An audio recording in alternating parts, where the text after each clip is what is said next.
একজন মানুষ নফসের তাড়না থেকে ততক্ষণ পর্যন্ত মুক্তি পেতে পারে না যতক্ষণ পর্যন্ত সেই মানুষটা একজন কামেল মুর্শিদের হুকুমের তাবিদারি না করতে পারে।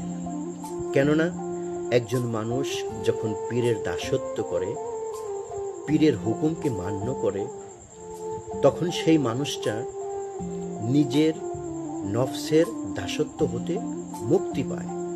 যখন একজন মানুষ আরেকটি মানুষের দাসত্ব করে, তখন তার নিজের দাসত্ব করতে পারে না, নিজের খেয়াল খুশি মতো চলতে পারে না।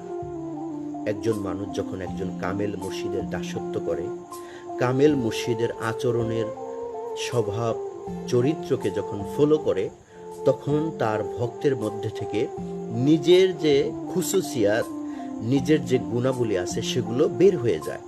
আর সেই শূন্য স্থানে পীরের যে গুণ খাসিলত খুসুসিয়াত রয়েছে, পীরের যে আচরণ রয়েছে সেগুলো প্রবেশ করে ভক্ত এবং গুরুর আচরণ এক হয়ে যায়। আর যখন গুরুর আচরণ খুসুসিয়াত যখন ভক্তের মধ্যে প্রবেশ করে, তখন সেই মানুষটা একটা মুক্ত মানুষ হয়ে যায়, পরিপূর্ণ মানুষ হয়ে যায়। তখন সেই মানুষটা আল্লাহওয়ালাতে পরিণত হয়ে যায়।